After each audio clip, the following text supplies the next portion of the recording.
ये कहानी अभिनव और जय की है, जो बचपन से ही बहुत अच्छे दोस्त थे। दोनों महाराष्ट्र के एक छोटे से शहर में पैदा हुए थे और समुद्र किनारे बसे उसी शहर में बड़े हुए थे। पर आज का दिन कुछ अलग था। आज अभिनव का 18th बर्थडे था। जय ने अभिनव के बर्थडे के लिए एक बहुत ही स्पेशल आइडिया सोच रखा था। वो अभिनव को रात 12 बजने से ठीक पहले ही एक बीच पर ले गया। पर 12 बजते ही जय ने अभिनव को हैप्पी बर्थडे विश किया और अपने बैग से एक शराब की बोतल निकाली। अभिनव वो बोतल देखकर थोड़ा चौंक गया। आज से पहले उन दोनों में से किसी ने कभी शराब को हाथ तक नहीं लगाया था। जय ने अभिनव से कहा कि ये उसकी बर्थडे सेलिब्रेशन का ही एक हिस्सा है।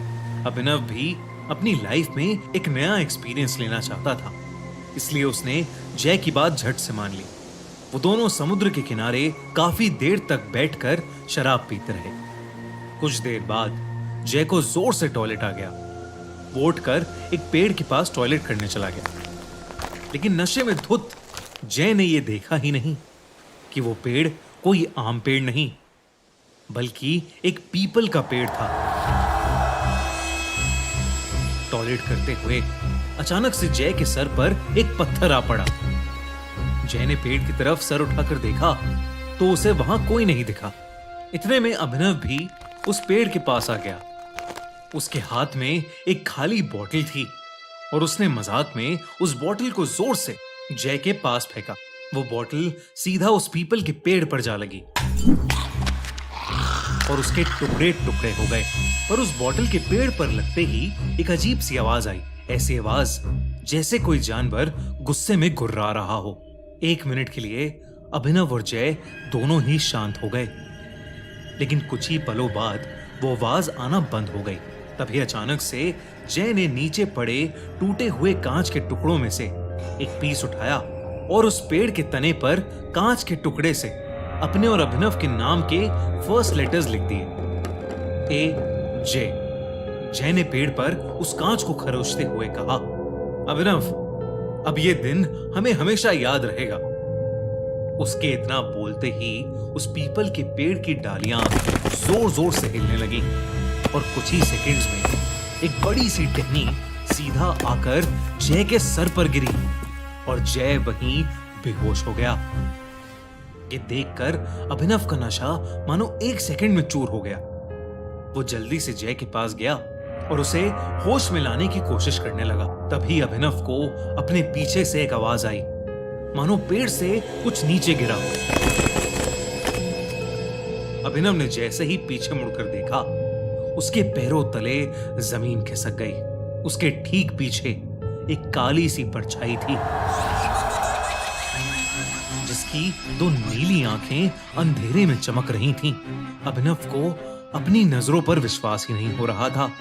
अभिनव को लगा कि जो भी उसके पीछे है वो कोई ना कोई सुपर नेचुरल क्रीचर है। वो जैसे ही उस जीव से दूर जाने के लिए भागा, उस जीव ने उस पर हमला कर दिया। उसके बड़े बड़े नाखून अभिनव की पीठ में घुस गए, लेकिन चीखता हुआ अभिनव जैसे तैसे उस जीव की पकड़ से छूटा और वहां से दूर भाग गया। दूर जाकर अभिनव ने देखा कि वो जीव एक काली परछाई में बदल गया है और वो बेहोश पड़े जय के मुंह के अंदर घुस गया। और तभी अचानक जय अपनी बेहोशी से उठ खड़ा हुआ। अभिनव दूर से उसका नाम बार बार पुकार रहा था, पर जय मानो सुन्न होकर एक ही जगह पर खड़ा था। उसकी आंखें पूरी तरह से नीली पड़ चुकी थीं और वो बस वहां एक पुतले की तरह खड़ा था।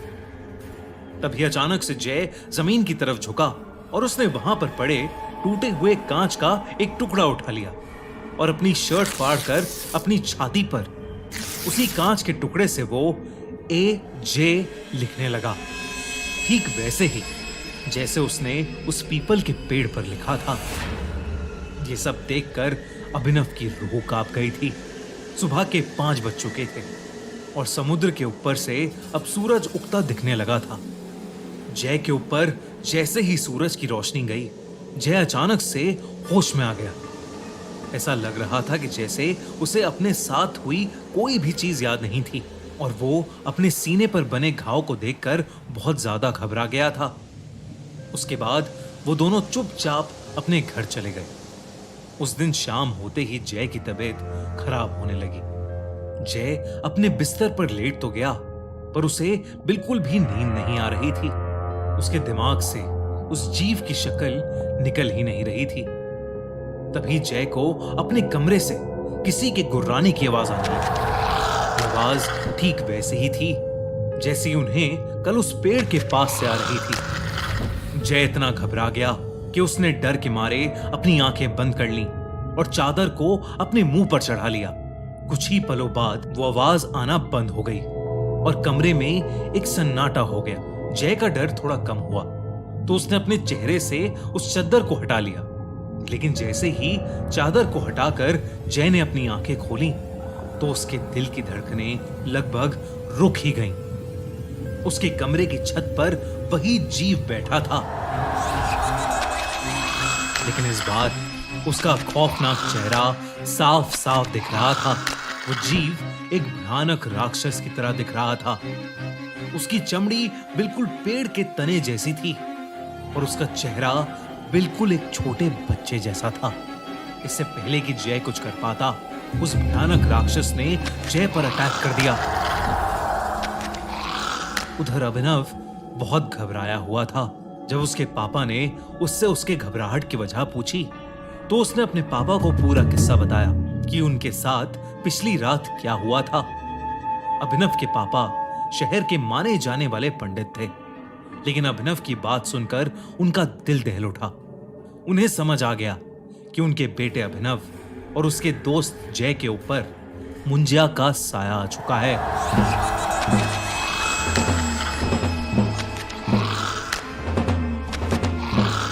उन्होंने बताया कि मुंजिया एक ऐसा असुर है जो एक बार पीछे पड़ जाए तो पीढ़ियों तक पीछा नहीं छोड़ता। जब कोई बच्चा अपने मुंडन के 10 से 14 दिन के बीच किसी वजह से मर जाता है तो उसकी आत्मा मुंजा बन जाती है।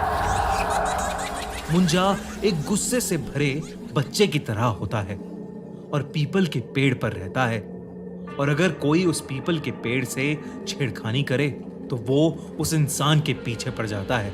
उन्होंने उसी वक्त अभिनव और जय को लेकर उस पेड़ के पास जाने का डिसीजन लिया।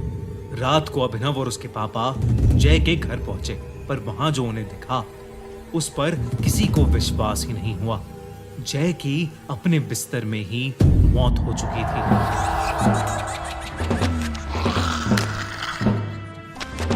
उसके चेहरे पर ऐसा एक्सप्रेशन था मानो मरने से पहले उसने अपनी मौत को करीब से देखा हो। अभिनव के पिता ये देखकर चिंता में आ गए। वो अभिनव को लेकर फौरन उस पीपल के पेड़ के पास पहुंचे और अभिनव के पिता ने उसी समय उस पेड़ के सामने एक छोटी सी पूजा करके उस मुंजा से हाथ जोड़कर माफी मांगी। वो कई घंटों तक पूजा करते रहे और उस मुंजा से माफी मांगते रहे। जैसे ही सूर्य उदय हुआ वो दोनों अपने घर वापस आ गए। उस दिन के बाद से अभिनव को कभी वो मुंजा नहीं दिखा, लेकिन अभिनव ने अपने सबसे करीबी दोस्त को खो दिया था। आज भी अभिनव शराब को हाथ नहीं लगाता और रात के समय पीपल के पेड़ के पास से कभी नहीं गुजरता।